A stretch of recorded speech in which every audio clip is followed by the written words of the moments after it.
We get that little voice that tells you we're recording in progress from Zoom now. It screws with you.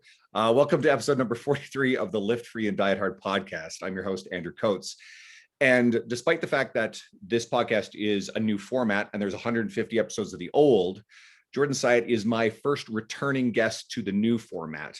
He's been on a couple times the old, so I guess this makes, episode number, I think 5, because you were on with Mike Vacanti once as well. Yeah, that's right. Right. By the way, I've got to get Mike. I got to talk to you after about getting Mike on the new format too. So he'd be great. But I brought you here to, you've had a lot going on even since we talked. I mean, you moved from New York to Dallas. You got engaged, which I know you've been playing this stuff up on your media. What else? Oh yeah, you've been stuffing objects down your pants. Yep. That's been a big one lately. We're complaining about the outline of your penis on your social media posts, which is absolutely ridiculous. What else have I missed of recent that's been going on? I got a jiu-jitsu competition coming up in about 2.5 weeks. So I'm doing like a weight cut right now, which is why the whole objects in the pants came around, because I wanted to do it's about a month. So it's a month-long weight cut. And I was like, oh, it'd be cool to have one of those things where you have a picture every day of the month so you can see the small changes over the course of the month. And there were some people who were like, excuse me, we can see the outline of your penis and it's just not appropriate. And I was like, at first I was like, fuck you, whatever. And then it got so annoying. I was like, you know what? I'm going to make them feel really stupid just by putting odd objects in my pants to make it seem like it's so ridiculous. And the response has been huge. Actually, Ben Bruno had a really good idea. He was like, bro, you got to make shirts about this. And he had this idea where I should make a shirt. Like we can make one for men, one for women, where like one shirt for men is like, there's a line going from the very bottom of your shirt, like right above your penis. And it says like, yes, this is my penis, but my eyes are up here. And we could have the same one for women. Like, yes, these are my boobs, but my eyes are up here. So yeah, just having fun with it at this point. Ben's got a great sense of humor. He's the only person who just has said no to coming on the podcast because he doesn't like doing them. Only person. Really? Yep. I mean, I've gotten John Berardi on here and he doesn't do podcasts. Right? There's lots of people like Pete Dupuis is like, man, let me know anytime, right? Pete loves it, but yeah, the person I've ever asked. I mean, who knows? I don't push him. So, but you and I always end up talking about social media, but I guess there's kind of a reason for it. And just off air, you were talking about just some of the bullshit you get.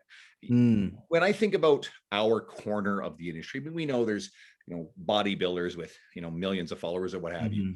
But when I look at what I call the evidence-based or like the respected corner of our industry, you're one of the most successful people in terms of brand influence and social media following. And I guess that comes with a lot of bullshit. So I guess, you get all these people who are looking to build their social media followings. I very actively, grow mine, right? It's been growing really rapidly. In a large way due to your influence. You've been crushing it, bro. Every time I look, your engagement is better. Like your audience is growing. Like every time I look at your page, it's like, holy shit, this guy's just going bananas. Yeah, it's almost 3,000 people just in this last month, right? Which is pretty crazy. That's crazy. For an account of my size, right? I'm just approaching 20,000. But what are some of the things that people who are looking for that larger audience and think this would be awesome? You're dealing with bullshit all the time. I've seen you're Jewish, right? And like the Israeli stuff, and I don't want to get into politics or whatever, but I mean, you got some really nasty stuff that came down the pipe for that. You got people who are mad because they can see your fucking outline in your pants. How do you manage this stuff? And what would you say to someone who, is trying to get into that space? Yeah, it's a good question. And I actually appreciate the opportunity to chat about it. Here's what I'll say. And I think this is really, really important for people to know, because everyone that I know, not everyone, but the vast majority of fitness coaches that I know, they all want to grow their audience. They want to grow their audience and not just grow up, but like they're, I wish I could have hundreds of thousands or millions of followers. And I want to make something really clear right now. I am no happier now than I was when I had 2,000 followers and a much smaller business, right? Like there's a good friend of mine, Pat Flynn, told me a long time ago when I was 24. He said, up to a certain point, money will solve more problems. After that point, it causes more problems. And when he told me that, I wasn't at a point in my career where I was doing as well as like I could or as well as I wanted. am very blessed to have gotten to a point where the number of followers that I have, like it's difficult, man. Like it's a blessing in many, many ways, but I'm no happier now than I was with an audience size, a fraction of what I have, and making a fraction of what I was. And this is what's really caused me to reevaluate what are my priorities. Like this is one of the reasons why I wanted to leave New York City. Like one of the main reasons I wanted to leave New York City was because I wanted to work less. Like I'm tired of the grind and the hustle. I love New York City, but that environment for me was just all about the grind and the hustle, and I needed to change my environment. I'm very actively, I'm not actively searching to make less money, but I'm actively okay with making less money because I'm going to be working a lot less here. And that's already like started to happen. Like, and I'm okay with it. I think I'm at this point in my life where I'm like, it's very difficult to with the human, as humans, we're not designed to have opinions from thousands of people from all over the world that you've never met constantly going into your head. Like we're not made for that. And as to my knowledge, this is the only time in history in which people have ever like been able to directly message someone that they don't know, to directly interact with them and say whatever the hell they want about them. Or even if it's not directly, to post it somewhere else on the internet and that you can stumble across it and find it. And you know, a lot of people are like, well, just don't let it bother you. Don't let it bother you. It's like, listen, until you've got hundreds and thousands of messages coming in every day, just saying don't let it bother you is like the most ignorant thing you could possibly say. And the reason I say this is not because like, it's not to discourage you from trying to grow your audience. It's just to prepare you. Like if this is really what you want, if you think having hundreds of thousands and millions of followers will make you happy, if you think making more money at the expense of privacy and everything is going to make you happy, you're probably wrong. There are many, many things I'm blessed for, and I could not be more grateful for the opportunities I've had. But don't let the illusion of popularity trick you into thinking that popular equals happy, because I've had some of my lowest times when my engagement was the highest. Right. And it's like, that's why I'm actively seeking to do less now, because I want to focus on my happiness as opposed to engagement. Well, one thing I've noticed, and I heard you guys talk about this on your podcast with Mike, but I figured this out beforehand, is you started, and I don't know if you're the first one to do it, but you and a few other people, my buddy Matty Fusaro, I think you know who Matty is, Yep. He does it, where you don't just do the Twitter graphic, but you will embed the smaller Twitter graphic in a larger picture. Yep. And of course, other people think, oh, well, that's the shift. Twitter posts are dead. I promise you, they're not fucking dead. I've got one right now that's got, 7,000 shares and growing, and it's going nuts on the internet, which is a lot for an account my size. You probably get those all the time. It's huge, period. Never mind the account size. It's a ton. But people think, oh, this is the next big pivot. Oh, we got to do something different. And they miss the fact that you're doing it deliberately. Yeah. People will share your picture or a picture of someone a lot less readily than they will share just a text-based image with a small picture and your name on it. Absolutely. And you're doing it, and I've heard you say it, but I figured this out. You're doing it because you're focusing on your existing base and strengthen the relationship you have. You have over 700,000 followers. It's probably going to be hard for you to gain a lot of monetary value out of aggressively continuing to grow that audience. People share your shit anyway. You're a well-known name and brand in this industry. People are finding you all the time. Yep. But I can tell that you are looking inward on the relationships you already have and doubling down on those. There's more video of you, talking, into your camera, into your microphone, and all this stuff that's designed to strengthen your brand. So if someone's really trying to grow their following aggressively, I wouldn't necessarily say, hey, do just this at all. Like these Twitter graphics, they work like crazy, and everybody's trying to do some different twist on it or be unique. No, man, this shit works. It's crazy. Bro, you're 100% right. And your analysis of my social media strategy is like very high level. I can tell you've really been developing your knowledge of social media and why people do and behave certain ways on social media and how it works, which is not a surprise considering how much success you've been having on it. My social media strategy right now is not to get more followers. That is not my goal. Like I could lose thousands of followers and be totally fine. It's not my goal either. My goal is to build a stronger relationship with the people who already follow me. That's it. I have plenty of people, like a huge part of me doesn't want any more people. I don't want more eyes on me. And it might sound weird to say, but there sometimes I'll get messages from people. I just moved to Dallas. I just moved here. And I'll get messages from people taking a picture of the building I live in from the outside and being like, this is where you live. And I'll be like, that's really fucking scary, to be honest with you. Like, it's absolutely petrifying. And again, it comes with many blessings. There's many incredible opportunities.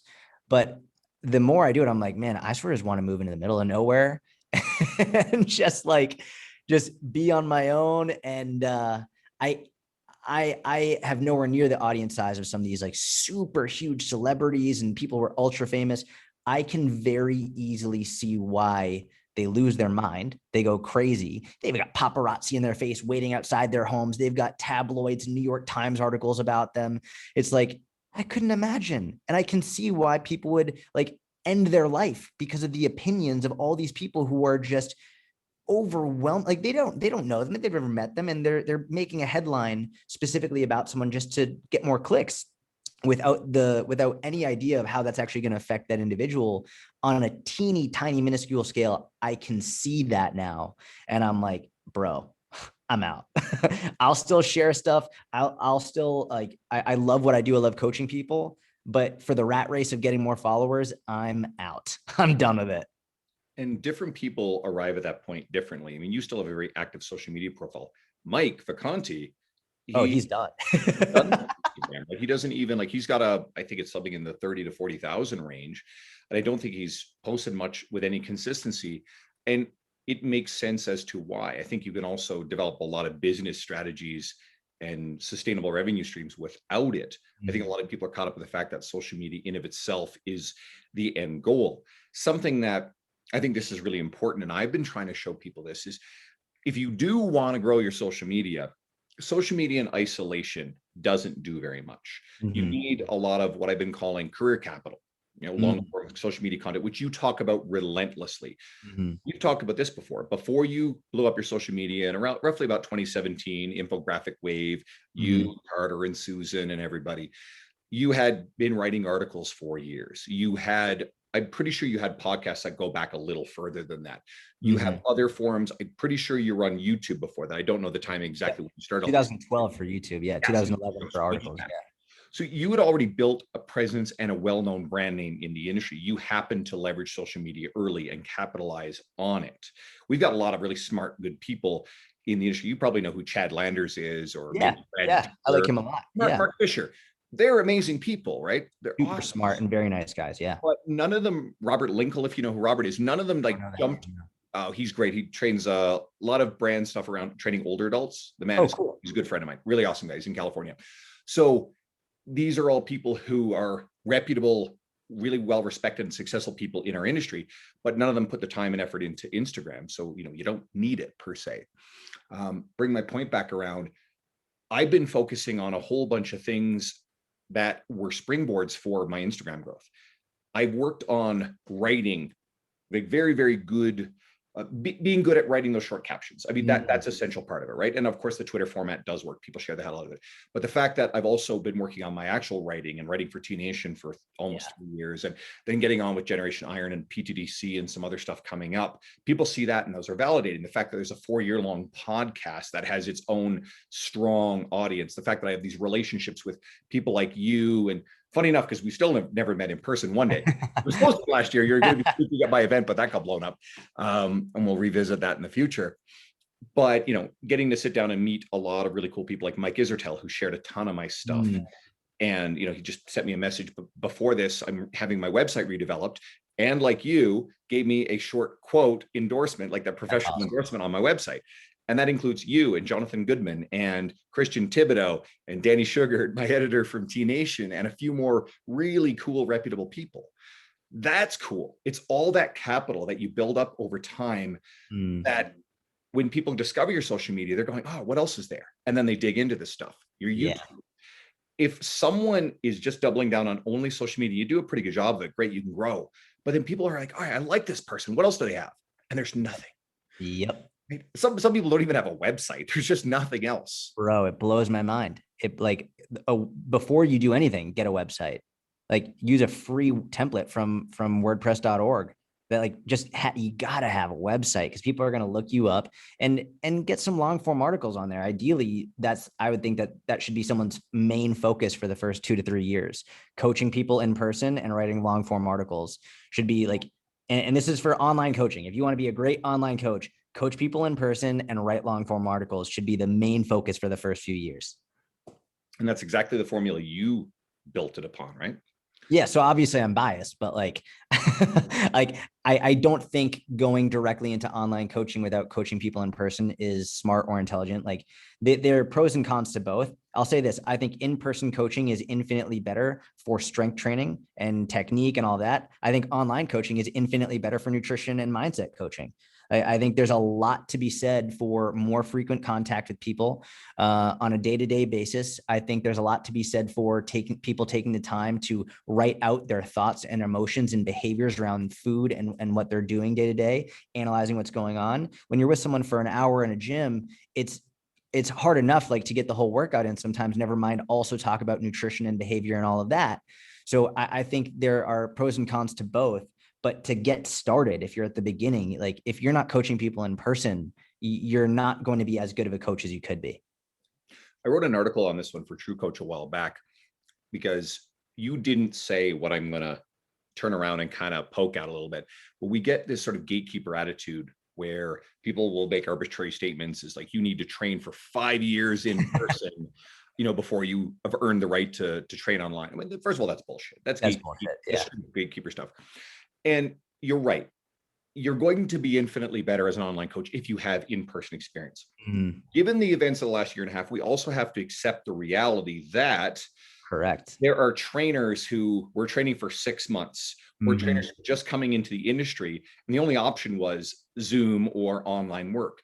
And those trainers just suddenly not have the right to provide support to their clients. Totally agree. Yeah. And the coaches, the people who are educators in our space, well, you got 2 choices. One is you can make these bullshit decrees and shout down anything like that, or you can be part of the solution, the education that you do to help these coaches do a better job of it. What Jonathan Goodman's doing with the OTA, right? Or and his the Personal Trainer Development Center, the base of his work, or any number of other people who are providing these services, right? And you and I both had separate conversations with Jonathan. He's building something new. He's got this personal training program in the works. So you always talk about doing just Google Sheets and email. You're like big on that. That's it. And Jonathan is picking our brains to see, okay, how can I do better than what's already out there? Yeah. 100% agree. Especially over the last year and a half. It's been great for me to see how many people have.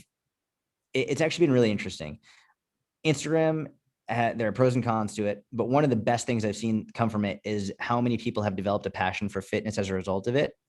And there have been a lot of people who I've seen 30, 40, 50, 60 years old, having a career, maybe 2 careers prior, being like, you know what, like this is my passion. Like I love helping people with their fitness. And it's been really cool to see men, women later in life just completely changing their career and their life. And instead of having a job that they hate or they just go to pay the bills, they've created their own coaching business and they can help people all over the world while supporting their family. And it's like, it's incredible. Like I absolutely love that. Susan, right? Perfect example. That's exactly right. She started as a client of yours. She's a former teacher. And she was heavily involved in the strength training aspect of it later in her career. And look at her now. I mean, she's your partner in the inner circle and one of the critical support structures and partners you have in your businesses, right? Yeah, like the critical one. Absolutely. She's incredible. Like she's absolutely incredible. She's been a huge asset to me in the inner circle. And and she's just one example of just, people always cliche say it's never too late. Like, no, it's really never too late. And when you look at workplace happiness and people, you see a lot of people who are just super like upset and not happy in their jobs. And the major reason for that is they don't have a passion for it. They don't like it and they can't see the end result actually helping people. Whereas with fitness, there's something about being a coach, seeing your clients' results, seeing them improving their confidence, their self-efficacy, getting stronger, being more consistent. There's something about seeing that makes you feel like you're really making a big difference. I think that's an addicting feeling. And that's what's happening to people through exposure to things like Instagram, like they see fitness people doing something, then they end up hiring a coach from Instagram, whatever it is. They get great results. They get super passionate about it, and then they can continue to spread awareness and to help coach other people. Like it's really extraordinary when you think about it. And when anybody who's familiar with your story and the fact that you were interning at Westside Barbell as a teenager, you got a really, really early start in the industry, and you've logged a lot of miles and built a lot of career capital at a very young age. You're what now? 31? 30. So you are actually younger and have accumulated everything that you've done at a younger age than I started in the industry. I started at 32. That's crazy. Put that in perspective. And then for anybody who's watching, hey, I just got asked to, do my first formal speaking engagement, and I'm writing for these big publications, and I've had this podcast and whatnot. Most of the stuff that's been visible and standing out in the fitness space has materialized over the course of the last 4 to 4.5 years of those 10.5 years in the business. So a lot of that stuff happened in my late 30s. So if you're listening and you've been doing this 2, 3, 4, 5 years, and you're still in your 20s or early 30s, just think about that for a second, right? Don't look at someone like Jordan and think, oh shit, I'm so far behind. Jordan's the anomaly, right? Yeah. A lot of people in this space are kind of more like me. Now, of course, there are people who had the traditional route through school and knew what they were always going to do. And you get, Lee Boyce was writing stuff for T Nation in his early 20s. John Romanello was on T Nation in his very early 20s. Nate Green. Sorry? Remember Nate Green? See, I've never met Nate. I know who he is. And it's weird. So I don't know if you've seen my client Larry on my social media. Susan, of course. Larry's like famous on your social media. Yeah. Super cool. So Larry is he's a very sharp guy. So he digs and he learns stuff. So he sends me this article that he digs up and he's like, here, what do you think about this? It was about this evidence-based article on weight cutting. And the article, they were talking to Nate Green through his work at PN.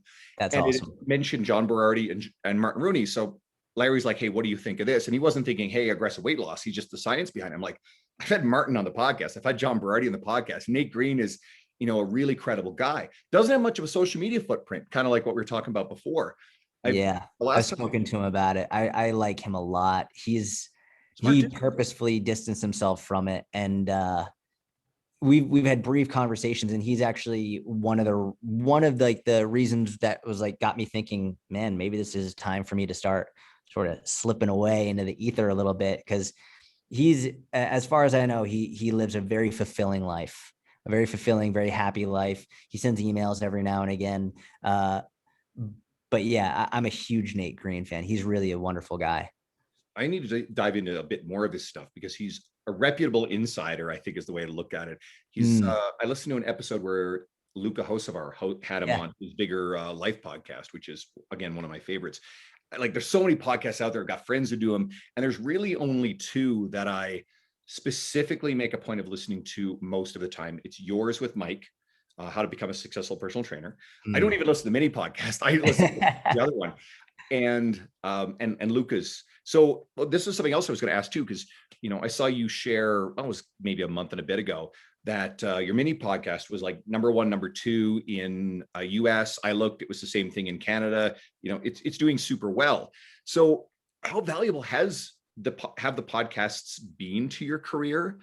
And how much have they supported your other media, or has your other media supported them? Just the role of them in general in your career. Bro, the podcast is like, it's my favorite piece of content right now. And it was second in the US, a distant second to Mind Pump. Mind Pump dominates, right? So like, it was second, nowhere close to Mind Pump. If I get closer, that would be a wonderful, wonderful gift at some point, but I don't expect it because they just crush it. But the reason I started my mini podcast is because I was coaching people and I was having phone calls with my clients. And I was like, I remember being on these phone calls after doing them for years and years and years, thousands and thousands of hours of coaching calls, and hearing different people from different walks of life, different races, different genders, different ages, different socioeconomic status, different places in the world, all having the exact same problems and saying the exact same words and phrases, which blew, like, I get chills just talking about it, like different in every way imaginable. having the exact same problems, saying the exact same phrases, the exact same struggles, fears, worries, anxieties. And I was like, I wish I could record these calls and publish them so that people can know they're not alone. Because I was saying the same stuff over and over again to everybody. And eventually I remember I was sitting down with Gary Vaynerchuk and he was like, have you heard of this new app called Anchor? And I hadn't heard of it. But at that point, it was basically like an app that was made so that you could have a phone call with someone and record it, which is essentially a podcast. So I was like, holy shit, this is amazing. I downloaded it and I started having these conversations with my clients just on the phone on this app, and it would record the call, and the sound quality was terrible. It was absolutely awful. And, but the calls were great. And the response was huge immediately. People were like, I feel like you were having a conversation directly with me. And then slowly and surely I got a microphone and I made the sound quality better. But the mini podcast is basically just conversations with me and inner circle members. And they're 45 minutes, an hour and a half. And it has, which is it's pretty crazy, even though it does very, very well relative to my Instagram, relative to my YouTube, relative to all my social media. My podcast has the smallest audience, but it has the highest conversion to actual business, which makes total sense, right? It has way fewer listeners, way fewer downloads, way fewer actual people listening than Instagram, my Instagram stories, my Instagram posts, whatever, YouTube, all that, way fewer. But if someone's listening for 45 minutes or an hour and a half to you talk, like they're invested. And I would way rather have 1,000 people listening to an hour of me talking than have 100,000 people barely able to listen to 10 seconds of a video on Instagram. And that's really, I think it's the quintessential version of like, long form is really going to help you win. The short form content that I've created on things like Instagram has helped me build the podcast because I can help direct people from my Instagram to my podcast and get more and more audience that way. But the real people who invest the most in me are podcast listeners, and it's their podcast listeners, their long form YouTube video watchers, and the people who watch my entire Instagram story. Like I keep track of that. If people make it through like 20 or 30 stories, like they're invested. They're sitting there for 10, 15 minutes sometimes just watching a whole story feed. So for me, that's the podcast has been wonderful, super rewarding, and it's my favorite piece of content, not least of which also because there's no comment section. So it's really nice. Like I don't have to deal with people being like, people can leave reviews and be like, you're an asshole, but no comment section directly. So I can just have a conversation, publish it, and it's good to go. It takes a lot of effort for someone to go and leave a negative review, right? That's a different level of versus say a YouTube comment. There's something embedded in there. You're a lot of people's fitness go-to, on a grander scale than most other fitness professionals. Very, very few in our world kind of have the scale and scope that you do.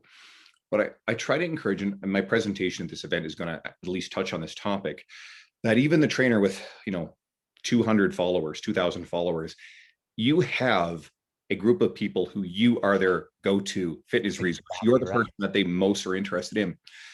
And one of the points is not all those people follow you, Jordan. They don't all follow Sohi. They don't all follow Spencer Nadolski. Most of them don't.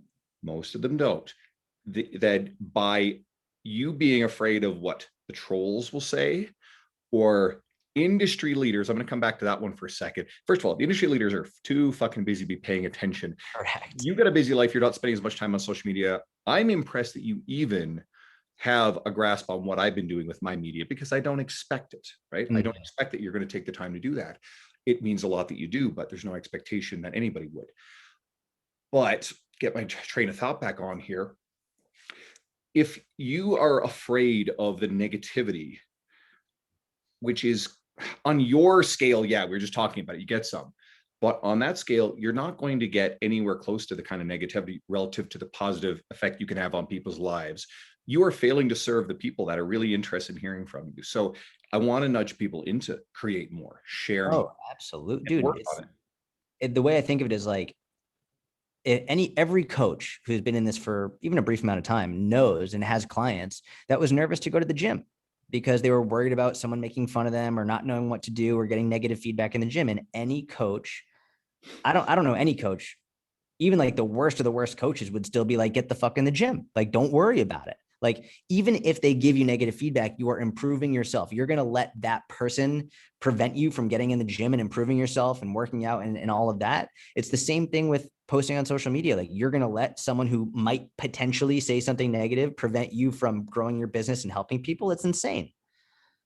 Yeah, it makes no sense to me, but yet I totally understand. And the Yes. analogy to people going to the gym is true. If you go into a gym and you get one sideways look from somebody, okay, cool, that could possibly happen. There's a lot of other people in there who are just completely focused on themselves, or will look over and give you kind of a smile and a nod of approval. But at the end of the day, it's really about you just feeling better. I am a big champion for, I mean, the post I had recently that's been very popular, the one that went viral, it's really, it says like gyms are not about vanity. It's about people's mental health. It's about, an addict who's trying to beat addiction. It's about someone who, it's their social outlet and a few of these other things. And what I hope is that our existing gym goer base and our coaches think a little bit more critically about your body language and the way that you engage with a person who looks like they're a little uncomfortable in the gym. And for the enthusiasts to go, hey, that person who's brand new, who's also paying for the membership, has just as much a right to be there as you do. And Yes. maybe they're sitting in your machine that you need now, and maybe they don't necessarily look like they know what they're doing. You got two roads: intimidate them out of there and they don't come back. And you do that often enough, and eventually all of a sudden you're wondering why your gym's closed because no one's coming there. Yep. And literally this happened to the old gym I used to work at. They've been failing for years. I long ago left them because the management wouldn't deal with these predatory shithead types in there. Mhm. Or you could turn around to that person and smile and say, how are you doing? I haven't seen you around here before. Are you new to the gym? And then you strike up a conversation, especially if you're a big, scary looking dude or really fit, ripped person. And if they see that you're friendly, boy, that tends to diffuse the fear factor for them. And that changes this Absolutely. person's life. You don't know this person's story. Maybe Mhm. that is the pivotal moment that keeps that person coming past their New Year's resolution. And a year later on, you look at them and go, man, you've lost 40 pounds. You're doing great. Yeah. And you can have a ripple effect, a butterfly effect through time in different people's lives simply by how you engage with people. That's And I exactly hope more right. people take that seriously. Bro, I love that. I couldn't agree more. So anything on the topic of podcasts, there's more and more people doing them, right? It's, Mhm. mine's been going on for 4 years and ranks bounces around pretty well. It's had some really nice all-time highs in various different countries, and it still charts really well. It's not quite where yours is. But for new people, it might feel intimidated. Is it worth starting one? And what would you say to them? It's like someone saying who's 40 years old, they've never worked out a day in their life. Is it worth it for me to start working out yet? Like, yeah, of course. It absolutely. Like, when I first started doing podcasts, I was like, even though my Instagram was pretty big at the time, I was getting very few people downloading my podcast. Like, I maybe had like 20 to 50 downloads at first. It's like, even with a relatively big audience on one platform, I was still not getting a lot. And that took a while to build it up. That for the first like several years of having a website, I got like 20 views, 50 views a day, most of which were my mom. Like, it's it's using the justification to not start because there's so many out there is a tired excuse to justify not stepping outside of your comfort zone. And even if you only help 10 people, 5 people, one person, it's worth it. It really is. And the cool part about that is if you're consistent with it, that one person will go to two, that 2 people will go to 3, and it will build up. It takes a long time. It is incredibly difficult, but that doesn't mean it's not worth doing. It's the same thing that we were talking about earlier about, even if your audience is small, but those are the people that plug into you and want to hear more from you. You got devoted followers. They're probably going to come over and check out your podcast. Yeah. And you've talked about this tons. Get the shitty episodes, get the shitty posts, get all the shitty writing out of the way early. Practice while you have a smaller following, so that way you get the rust off, and then by the time you get a lot more eyes and ears on you, you're a lot more polished. I mean, this is straight up Gary V stuff. Gary's talked about that tons from his old wine library videos. Yeah, it's exactly right. So one of the other things I was going to ask you about is, like, I've talked about it a little bit, but you really have had a fairy tale career when people look at it, right? And, it's West Side Barbell as an intern, as a teenager, Cressy Sports Performance, coaching Gary V, all that sort of stuff, and the heights of social media and some of the pressures that come with it. How do you stay grounded? Uh, I think for a while I struggled with it. I think I still struggle with it. I think I had, that's one of the main reasons I moved from New York, is like, because I needed to find a way to get more grounded. One of the biggest things that's been a huge help for me is jujitsu. It's been life changing in many, many, many, many ways. Not just because I love the sport and I'm interested in it, but because it's given me something to focus on outside of my business. Um, for so many years, like my sole focus was like fitness and business and everything related to that. It was the only thing I focused on, to the point where I neglected so many other relationships and ways to improve myself outside of fitness and business.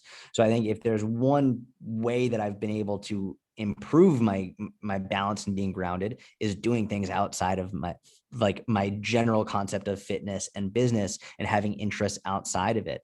I still struggle with it. Like I don't want to be like, oh yeah, I'm totally grounded now. Like, no, like I still struggle with it. I think it's the whole concept of balance is I think it's flawed in many ways. I think it's misconstrued in many ways. I even think oftentimes the pursuit of balance isn't as great as many people believe it to be. And balance is going to be different for everybody. What's balanced for someone might be completely unbalanced for somebody else. But in terms of staying grounded, the best thing I've done recently has been being a complete beginner in something that I knew nothing about, and investing a lot of time and energy into that, because it's really nice to go in somewhere and just be like, hey, I know nothing. You're the boss. You teach me. Like, I know nothing about this. I want you to tell me what to do. I want you to tell me where I suck. And I'm just here for the ride. And that's really refreshing and humbling. And it's been a wonderful journey. I suppose, guys, you go to competitions, you could like send them videos of you doing 4 times body weight deadlifts just to fuck with it. Be like, what the fuck? I gotta like fight with this guy. Screw this shit. I've got to believe that neurological strength. I mean, strength is very specific to the task, of course, but that base level of general preparedness and physical strength has got to be really goddamn good when you equate for skill and belt level.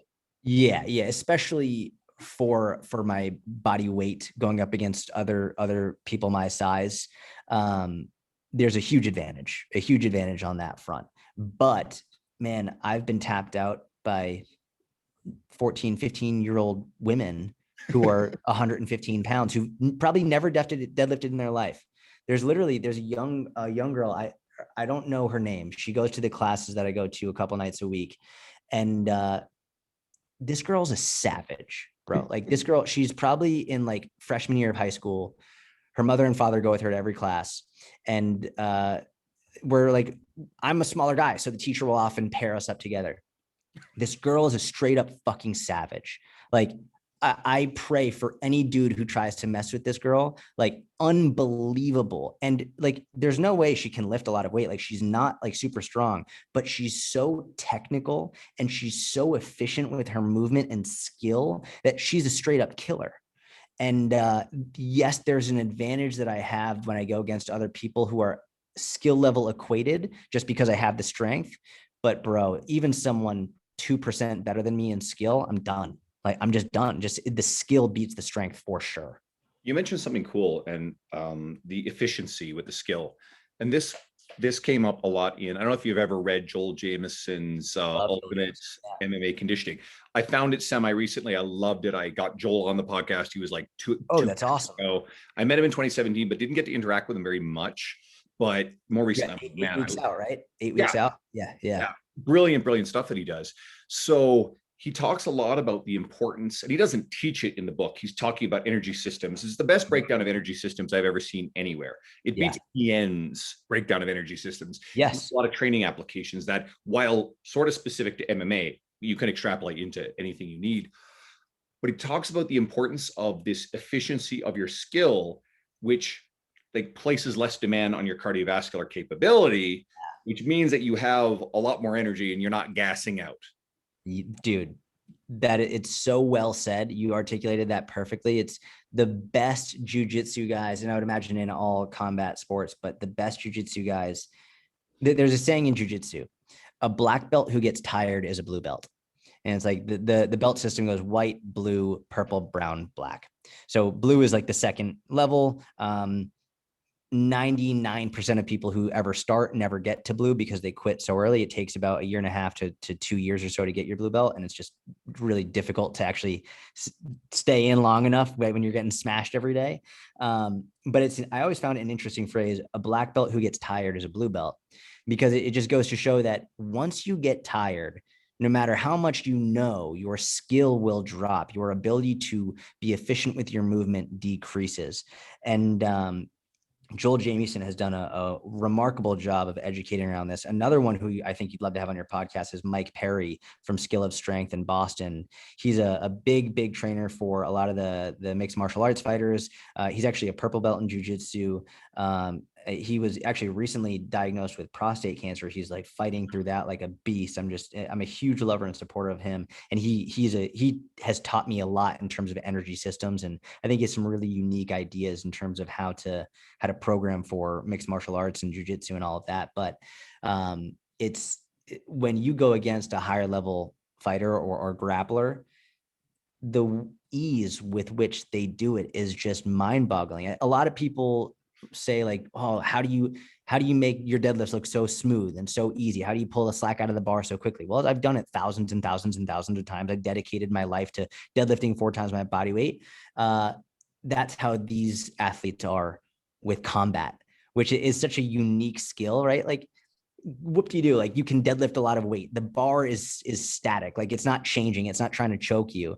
Like, when you can be so calm and collected with someone that who's literally trying to break your arm or choke you out, it's a different level of zen. If anyone, like, I'm a casual UFC fan. I'm not someone who's diehard. And I've always found that one of the things that works against UFC is, outside of a few stars in the last few years, like last decade or so, they've almost struggled to market their named guys. But if you watch, there's certain guys like Habib when he was fighting, and even Habib, basically dominating Conor McGregor, you can see the difference in his ability, even over Conor, who was the champion at the time, in that fight. And there's probably plenty of other guys at the heights, Anderson Silva, George St. Pierre, especially at the heights of their abilities. When Brock Lesnar really figured out MMA and he started really fucking shit up. Yep. You saw that. So there are some examples of these guys that were just so much better than anything else that they were able to throw against them. So you can see it. If anybody is actually a fan, you can see it in the sport. Oh yeah. I think Habib and GSP are two of the best, if not the two best examples. They never tired out. They never gassed, and they kept pressure and pressure and pressure. And I think Khabib is the greatest of all time, because like he barely ever lost a round, like ever in 29 fights, like not a round, which is unbelievable, like the craziest thing ever. And you watch him fight, and just the amount of pressure he would put on people to make them work and work and work, and essentially push them to the point where they couldn't be efficient anymore because they were so tired. It's like just a master class in combat. It's really remarkable to watch. He ragdolled Conor and he, exhausted him. It was funny. The domination in that particular fight, I can't remember what UFC number it was, but the domination was so evident over a fighter that I enjoy Conor. I like his showmanship. I actually think that Conor, Ronda Rousey, and Brock Lesnar are 3 really critical reasons why the UFC has sustained a lot of its popularity, because they understand, they borrowed from that WWE sort of heel and bigger, larger than life persona. And they were comfortable with people hating them. Rousey didn't handle it well after she lost. Yeah. But Conor did wonderfully with it. And it translated into a big paycheck against Floyd Mayweather. Floyd is another good example of just endless endurance. And I'm not a fan of boxing, and I don't like him as a person, but as an example specific to this, about just being able to, his energy systems are so well trained that it doesn't matter. He can run the length of a fight and wear other people down. Yeah. Floyd was so interesting because he was so good at not getting hit, right? Like, most people think about fighting or boxing as inflicting damage on your opponent. Floyd in his earlier days, like he could knock some people out earlier, but he was never a knockout puncher. He was never like a big hitter. He was so good at taking his opponents into deep water, into the later rounds, and some of the slow motion of fighters just swinging at him. And some of the best fighters in the world, like Canelo Alvarez, whatever, unable to touch him. And it's like, if you've never boxed or taken a boxing class, you won't really know. But even if you just take a simple class for boxing, punching is exhausting, especially when you're putting a lot of force behind it and you do it for 5, 6, 10, 12 rounds. Like, dear Lord, these are 30-minute plus fights. Like, are you kidding me? It's insane.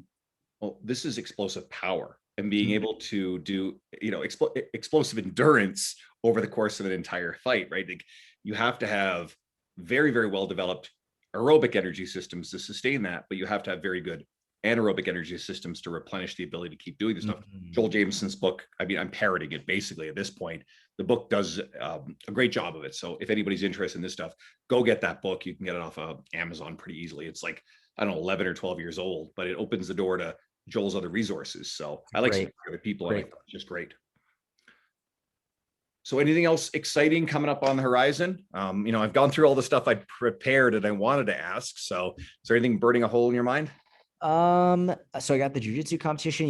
One thing I've been doing lately, it's funny, as I've been disconnecting more from social media, I've been focusing more on my own health and fitness in many ways. Bro, I'm training for the splits right now, which has been super fun. Actually, that's a lie. It has not been fun. It is unbelievably painful, and I hate every second of it. But it's been really cool to see the progress in my splits. And I mean, as a side note, I didn't even realize how sore and achy my back was until I started doing splits, and it was no longer sore and achy. And my mobility has improved. Dude, my back feels the best it's felt since before I started competitive powerlifting. I'm not doing anything crazy. It's just, I'm doing a lot of stretching. It's been super fun. Juji Mufu, or he's a beast. John, what's his name? John Call? I don't know his actual name, which is crazy. John Call. He's so smart, and so, like, I really am a huge fan of his. But a lot of I sort of have two different programs for stretching. One is more just static long duration stretching, and I have other days, like about 2 days a week, that are high intensity isometrics that are just disgustingly hard. And it's been wonderful. It's been actually really fun because I've always thought of stretching as just like, a long yoga class, but I've really enjoyed the isometric stuff because it reminds me more of the strength training, which I love. I love giving a lot of intensity to it and a lot of exertion. It's been really fun to go into an arena that I know essentially nothing about and see the rapid progress. Like, I've been doing it about a month and a half, and I'm about, I don't know, maybe a foot off the ground now. When I started, I was like 3 feet off the ground, like 2.5, 3 feet. Like, the results have been pretty dramatic. So just a little bit about the science behind this. You've been relaxing the neural tone of the tendons that are keeping out of those end range positions, and just casually static stretching it won't do it. The only thing that is supported in evidence to improve that flexibility is very, very long duration static stretching. And the best way to improve mobility of the joint is to load into end range of motion safely, and load the muscles under stretch. So that's where the isometrics come in. You actually have to have tension on those muscles, relax the neural tone of that pull back against the stretch reflex against that end range, and then get good at controlling your ability to move into that range, which gradually over time improves. The one big factor is being able to have the actual, not run into bone on bone end range of motion where you cannot physically go any further.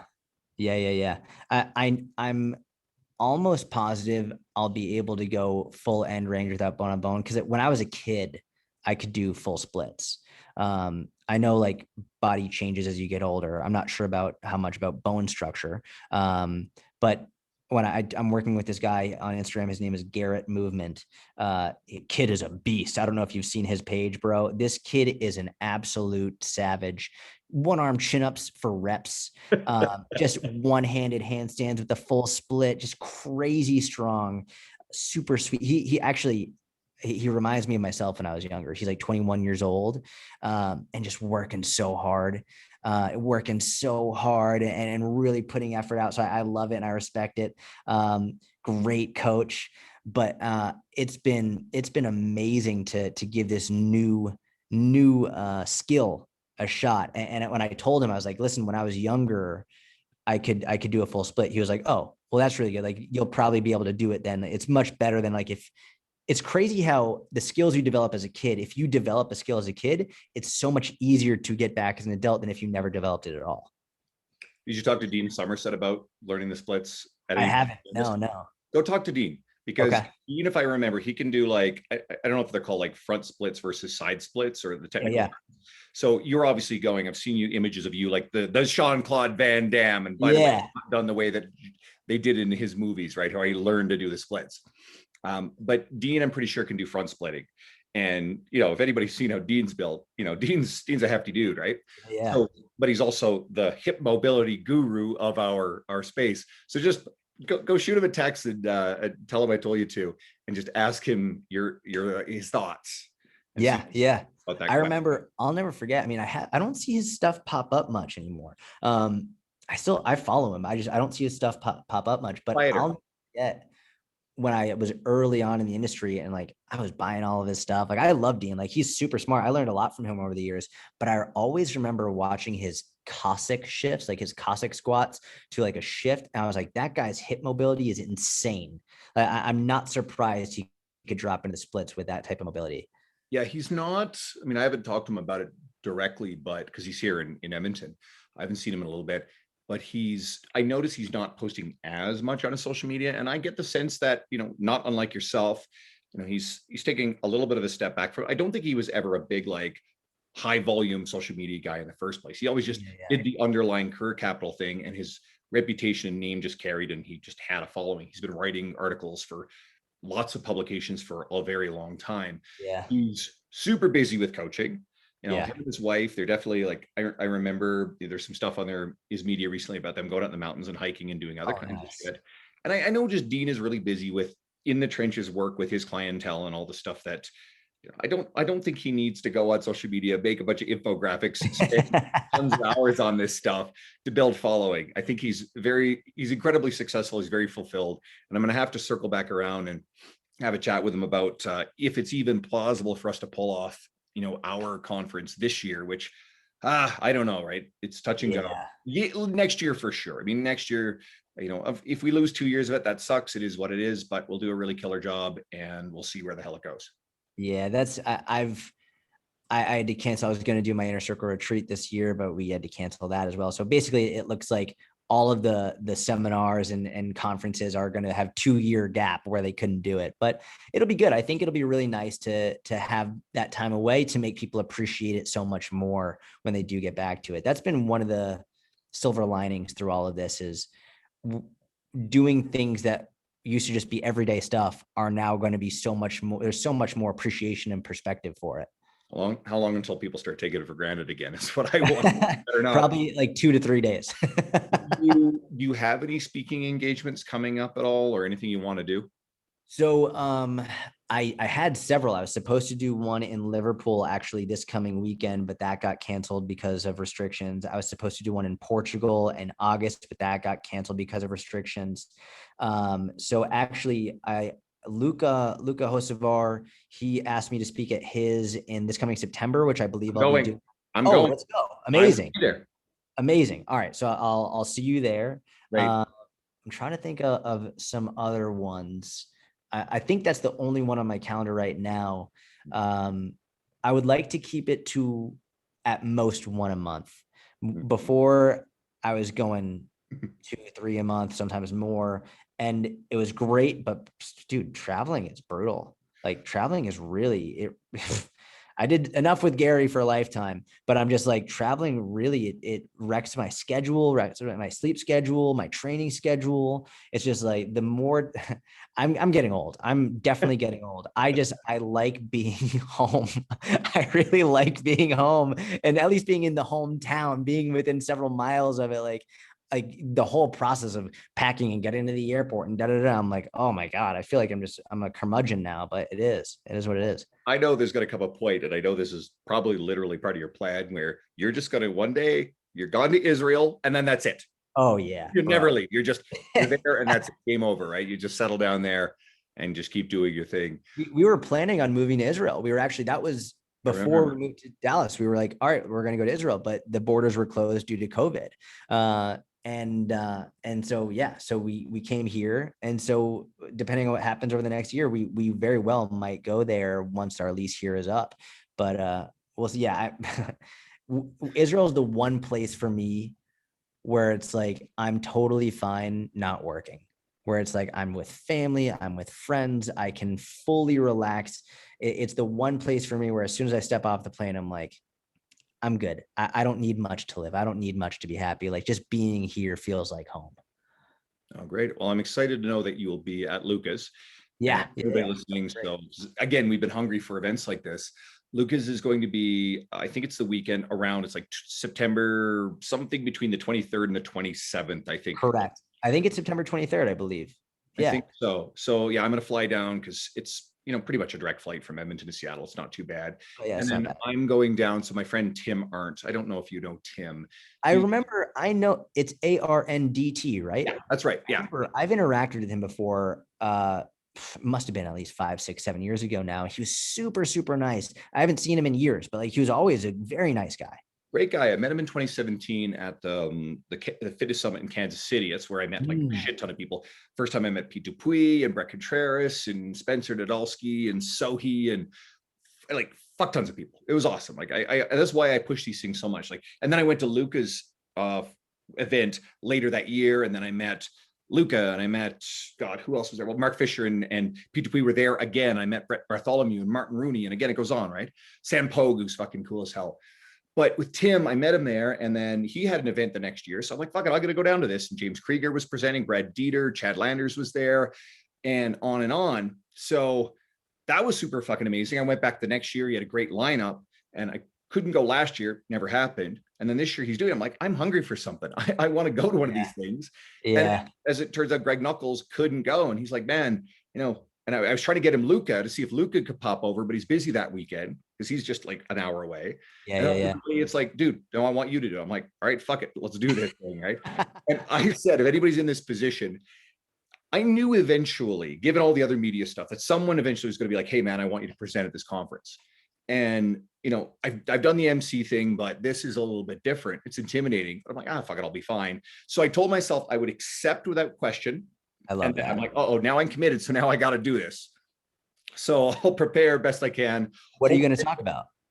Content creation. It's been such a, and getting people to put themselves out there. Some of the things that we literally talked about today are literally talking points from an article I wrote in the past and this presentation I'm building. Bro, you're going to crush that. Like you're going to help so many coaches with that. Like I can tell based on your content, how you write it, how you present it, how you share it. Like you understand content creation at a level that 99% of people never will. You're going to, whoever attends that is going to be very lucky to learn from you. I appreciate it. Thank you. And it's probably going to be a little bit of a smaller event. Tim's hoping for maybe, 50 to 60, whatever. I'm going to try to put as many, butts and seats as I possibly can to make it worthwhile for him. And that one is the first weekend in August. I think it's like the 3rd and the 4th. But, anybody who's on my social media, I'll be sharing tons of it. So if you're interested and you're hungry for something to do, and I know it's easier for people who are kind of up in the Northwest, but if you want, you get to come meet me. Or if you've already met me, a lot of my listeners I've met at these conferences before, come hang out. We got a cool speaker lineup. So again, Brad Dieter, James Krieger are both in this one. Melody Schoenfeld's in it. If anybody knows Melody, or Brad Schoenfeld's sister, but she's famous, she's cool on her own right. Sarah Ashman, and there's a handful of more people who are going to be there. So I'm looking forward, and hopefully some people want to come out to these events, but I'll see you at Lucas for sure. And for everybody listening, guys, thank you again for tuning in. I appreciate it. If you're finding this for the first time, first listen, well, go back. Jordan was on a recent episode when I reformatted the podcast, and then he goes back even further into other episodes with my old partner, Dean Guido, who's busy being a dad now. He's doing really and he's super into jiu-jitsu now too. Yeah, big time. He likes it. And he's a fucking freak show. Like he's my height, and he fluctuates in weight a little bit, but he probably walks around maybe 220 most of the time, but Jeez, I think he's deadlifted something near 700 pounds. He squats over 5. He's benched dear Lord. 440, something obscene like that. He's got these long gangly arms too, and he's powerful. So once you got the skill, it's just going to be the same thing as you. Anybody in his weight class who doesn't lift like he does, he's going to destroy people. Yeah, that sounds like a really scary I would not there in jiu-jitsu competitions, there's like the weight class division and then there's the open class division, right? So like the weight class is obviously everyone who's your belt rank and your weight. Open classes for the people who place top 3 in a competition. So like I'm a blue belt. So if you place top 3 in my weight class in my division, then you can go into the open class once that's over. So weight class is irrelevant there. So I would imagine Dean would be like one of the last people I'd ever want to step on the mat with. It's always funny. Like sometimes they'll get videos of like the super heavyweight going up against like the light feather or the rooster weight. And it just looks scary as hell. It's like, oh my God, I do not want to do that. Well, you might end up with Israel at some point, right? Imagine rolling around with 240 to 50 pounds of that. I could not imagine. I would just quit. I'd be like, you know what? Never mind. No, come on. I'll go easy on you. And then just next thing you know, you're in the hospital. No. Knows, right? I mean, like you get to that size and, there's going to be mobility issues anyway. I mean, he's a bowling ball. He's so big, right? He's literally 240, 250 pounds walker. And he's only 5'6", right? That's terrifying. Yeah. We weigh the same fucking thing and I'm enormous, but I'm that's crazy. That's crazy. That's absurd. But anyway, so I'll chat more off air for a second, but I just want to thank again the listeners and guys, if you are just finding me, subscribe. I'll keep trying to earn it. I'm working on getting my buddy Ben Mudge on here. He's super fun. I like Ben. Yeah, I just actually brought him on to T Nation for the first time, did an article together, and it was super popular. That's awesome. He's got cystic fibrosis, looks like Thor, and it's just like the coolest dude in the universe. So it's fun to watch his story and journey, right? Charismatic as all hell, great on video. I made him do the videos and I just wrote the damn thing. It was a perfect combination. And, give me a review. If you've never reviewed, please do. If you're not following my social media, come find me, Andrew Coates Fitness. But let's go get you on Jordan's social media. Go follow Jordan. Everything is Syatt Fitness, isn't it? Yeah. Just Google my name, Jordan Syatt. You'll find me all over. And you've got the mini podcast. You got how to become a personal trainer. You got YouTube. There's just a ton of media to dive into. So a lot of fun for everybody. Yeah, just I have a TikTok, but I don't think I'm ever going to use it again. So no need to follow me there. You were trying to get me to use TikTok. And I'll tell you what, if I was just starting out or if I really wanted to grow on social media, I would be on TikTok every day, like 3 times a day. But I don't care about it anymore. Do too much. Exactly. It's just about the life cycle of your career, like we talked earlier, right? So guys, thanks again. Jordan, thank you for being here. I appreciate it. Hang in there and we're out.